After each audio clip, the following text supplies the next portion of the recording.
ನಮಸ್ಕಾರ ಕರ್ನಾಟಕ. ಇವತ್ತು ಕಲಬುರಗಿ ಜಿಲ್ಲೆಯಲ್ಲಿ ಶಿಕ್ಷಣ ಇಲಾಖೆ ಏನು ಮಾಡ್ತಾ ಇದೆ, ಆಯಾ ತಾಲೂಕಾ ಬಿಇಒಗಳು ಏನು ಮಾಡ್ತಾ ಇದ್ದಾರೆ, ಕ್ಷೇತ್ರ ಶಿಕ್ಷಣಾಧಿಕಾರಿಗಳು ಆ ತಾಲೂಕಿನ ಶೈಕ್ಷಣಿಕ ಗುಣಮಟ್ಟವನ್ನು ಶಾಲೆಗಳು ಸರಾಗವಾಗಿ ನಡೆಯಲು, ಅನಧಿಕೃತ ಆಗದಂತೆ ಉತ್ತಮ ಶಿಕ್ಷಣ ಕೊಡಲು ಆದ್ಯತೆ ನೀಡಲು ಕ್ಷೇತ್ರ ಶಿಕ್ಷಣಾಧಿಕಾರಿಗಳನ್ನು ಸರ್ಕಾರ ನೇಮಕ ಮಾಡಿದೆ. ಅವರಿಗೆ ಉತ್ತಮವಾದ ಹೊಸ ಹೊಸ ವಾಹನಗಳನ್ನು ಕೊಡಲಾಗಿದೆ. ಏನಾಗಿದೆ ಎಂದರೆ, ಇಷ್ಟೆಲ್ಲ ಯಾಕೆ ಹೇಳಬೇಕಾಗಿದೆ ಅಂದರೆ, ಶಾಲಾ ಶಿಕ್ಷಣ ಇಲಾಖೆ ಉಪನಿರ್ದೇಶಕರು ಆಡಳಿತ ಕಲಬುರಗಿಯವರು ಸುಮಾರು 3-4 ತಿಂಗಳ ಹಿಂದೆ ಒಂದು ಸುತ್ತೋಲೆಯನ್ನು ಹೊರಡಿಸುತ್ತಾರೆ. ಏನೆಂದರೆ, ತಮ್ಮ ಅಧಿಕಾರ ವ್ಯಾಪ್ತಿಯಲ್ಲಿ, ತಾಲೂಕಿನ ಅಧಿಕಾರ ವ್ಯಾಪ್ತಿಯಲ್ಲಿ ಎಲ್ಲ ಕ್ಷೇತ್ರ ಶಿಕ್ಷಣಾಧಿಕಾರಿಗಳು ಊರೂರು ವಿಸಿಟ್ ಮಾಡಿ ಟ್ಯೂಷನ್ ಕ್ಲಾಸ್ ಇಲ್ಲಿಗಲಿ ಯಾರು ನಡೆಸ್ತಾ ಇದ್ದಾರೆ, ಕೋಚಿಂಗ್ ಕ್ಲಾಸ್ ಇಲ್ಲಿಗಲಿ ಯಾರು ನಡೆಸ್ತಾ ಇದ್ದಾರೆ, ಅನಧಿಕೃತ ಶಾಲೆಗಳು ಎಷ್ಟು, ಅಧಿಕೃತ ಶಾಲೆಗಳು ಎಷ್ಟು, ಅಲ್ಲಿರ್ತಕ್ಕಂಥ ಸೌಲಭ್ಯಗಳೇನು, ಇವೆಲ್ಲವನ್ನು ಪಟ್ಟಿ ಮಾಡಿ ನಮಗೆ ಕಳಿಸಿಕೊಡಿ ಅಂತಕ್ಕಂಥ ಒಂದು ಸುತ್ತೋಲೆಯನ್ನು ಹೊರಡಿಸಿರ್ತಕ್ಕಂಥ DDPI ಅವರು ಇಲ್ಲಿಯವರೆಗೂ ಕಲಬುರಗಿ ಜಿಲ್ಲೆಯ ಯಾವ BEOಗಳು ಕೂಡ ಅದಕ್ಕೆ ಕ್ಯಾರೆ ಎಂದಿಲ್ಲ. ಅನಧಿಕೃತ ಟ್ಯೂಷನ್ ಕ್ಲಾಸ್ಗಳಿಗೆ, ಅನಧಿಕೃತ ಕೋಚಿಂಗ್ ಕ್ಲಾಸ್ಗಳಿಗೆ ಅನುಮತಿ ಪಡೆಯಬಹುದು, ಅದನ್ನು ಪಡೆಯದೆ ನಡೆಸ್ತಕ್ಕಂಥ ಆ ಕ್ಲಾಸ್ಗಳಿಗೆ ಕ್ಲೋಸ್ ಮಾಡಿಸಿ ಕ್ರಮ ಕೈಗೊಳ್ಳಬೇಕು ಅಂತಕ್ಕಂಥ ಮಾತನ್ನು ಕೂಡ DDPI ಅವರು ಹೇಳಿದ್ದಾರೆ.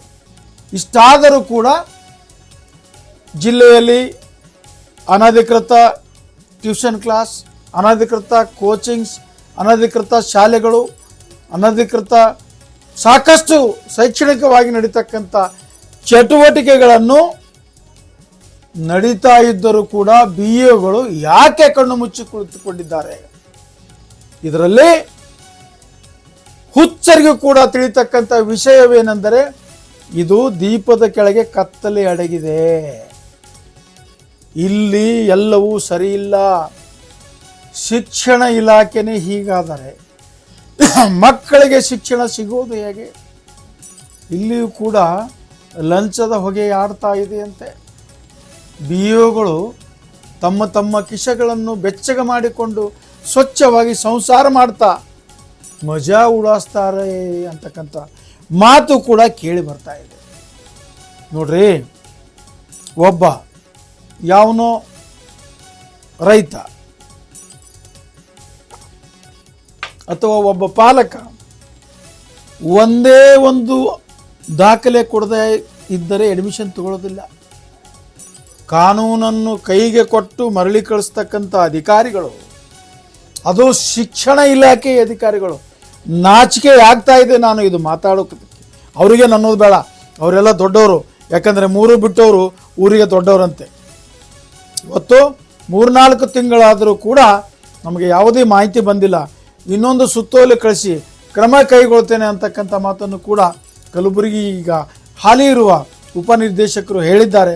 ಅದನ್ನು ಕೂಡ ನಿಮಗೆ ದೃಶ್ಯಾವಳಿಗಳಲ್ಲಿ ತೋರಿಸ್ತೇನೆ. ನಮಸ್ಕಾರ ಮೇಡಮ್. ನಮಸ್ಕಾರ ಸರ್.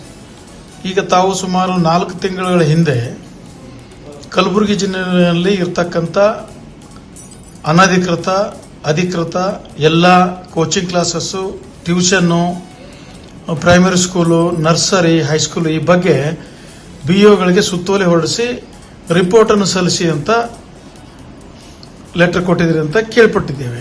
ಅದಕ್ಕೆ ಯಾವ್ಯಾವ BEOಗಳವರು ಏನೇನು ರಿಪೋರ್ಟ್ ಸಲ್ಲಿಸಿದ್ದಾರೆ ಅಂತಕ್ಕಂಥ ಮಾತು ತಾವು ಹೇಳಬಹುದಾ ಮೇಡಮ್? ಹಾಂ ಸರ್. ಈಗ ಟ್ಯೂಷನ್ ಕ್ಲಾಸಸ್ ಬಗ್ಗೆ ಒಂದು ಸರ್ಕಾರದಿಂದ ಆದೇಶ ಆಗಿತ್ತು ಸರ್.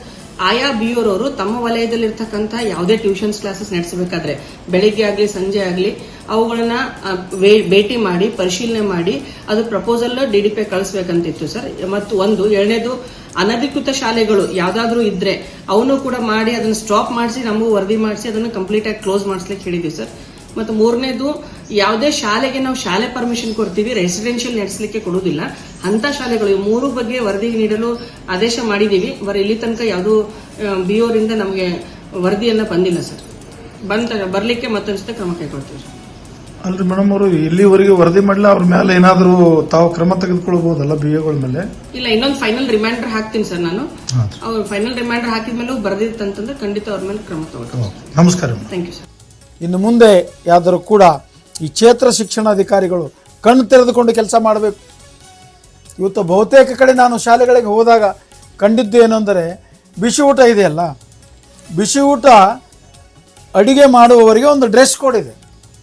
ಏನಂದರೆ ಕೂದಲುಗಳು ಉದುರಿ ಆಹಾರದಲ್ಲಿ ಬೀಳಬಾರ್ದಂತ ತಲೆಗೊಂದು ಕ್ಯಾಪ್ ಕೊಟ್ಟಿದ್ದಾರೆ, ಅವರಿಗೊಂದು ಗೌನ್ ಕೊಟ್ಟಿದ್ದಾರೆ. ಏನಂದರೆ ಅಲ್ಲಿ ಅಡಿಗೆ ಮಾಡ್ತಕ್ಕಂಥ ಹೆಣ್ಣು ಮಕ್ಕಳು ಬಡತನದಿಂದ ಬಂದಿರ್ತಾರೆ. ಈಗಿರ್ತಕ್ಕಂಥ ಸೀರೆಗಳು ಬೆಂಕಿಗೆ ಹತ್ತಿರವಾಗಿರ್ತಕ್ಕಂಥವು, ಒಮ್ಮೆ ಬೆಂಕಿ ತಗುಲಿದುಕೊಂಡ್ರೆ ಸುಡುವವರೆಗೂ ಆರುವುದಿಲ್ಲ ಅಂತಕ್ಕಂಥ ಮಾತು ಕೂಡ ಕೇಳಿ ಬರ್ತಾ ಇದೆ. ಅದಕ್ಕೆ ಕಾಟನ್ ಗೌನ್ ಕೊಟ್ಟಿದ್ದಾರೆ. ಅಪ್ಪಿತಪ್ಪಿ ಬೆಂಕಿ ಹತ್ತಿರ ಬಂದರೂ ಕೂಡ ಬೆಂಕಿ ಹತ್ತಿಕೊಳ್ಳೋದಿಲ್ಲ, ಪ್ರಾಣಾಪಾಯದಿಂದ ಉಳಿತಾರೆ ಅಂತಕ್ಕಂಥ ವಿಚಾರದಲ್ಲಿ ಅವರಿಗೆ ಗೌನ್ಗಳನ್ನು ಕೊಟ್ಟಿದ್ದಾರೆ. ಇದು ಎಲ್ಲವನ್ನು ಏನು ಮಾಡ್ತಾರೆ, ಗಾಳಿಗೆ ತೂರಿ ಅವರು ಹೇಗೆ ಮನೆಯಿಂದ ಬಂದಿದ್ದಾರೆ ಹಾಗೆ ಅಡಿಗೆ ಮಾಡ್ತಾರೆ. ಇಲ್ಲಿನ ಬಿಸಿ ಊಟದ ಅಧಿಕಾರಿ ಕರ್ತವ್ಯಗಳೇನು? ಬಿಸಿ ಊಟದ ಅಧಿಕಾರಿಗಳಿಗೆ ಬಹಳ ಗಮಂಡಿ ಬಂದಿದೆ ಅಂತ ಕೇಳ್ಪಟ್ಟಿದ್ದೇವೆ. ಅದನ್ನು ಕೂಡ ಟ್ರೇಸ್ ಔಟ್ ಮಾಡ್ತಾ ಇದ್ದೀವಿ.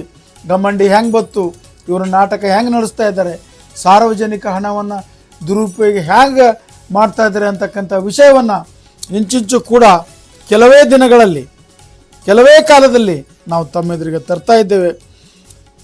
ಉಪನಿರ್ದೇಶಕರು ಮಾಡಿದ ಆದೇಶಕ್ಕೆ ಕವಡೆ ಕಿಮ್ಮತ್ತು ಈ ಕ್ಷೇತ್ರ ಶಿಕ್ಷಣಾಧಿಕಾರಿಗಳು ಕೊಡುವುದಿಲ್ಲ ಅಂದರೆ ಇವರಲ್ಲಿ ಎಷ್ಟು ತಾಕತ್ತಿರಬೇಕು ಅಂತಕ್ಕಂಥ ಮಾತನ್ನು ನಾವು ತಿಳಿದುಕೊಂಡ್ರೆ ಬಹಳ ಕೆಟ್ಟ ಅನ್ನಿಸ್ತದೆ.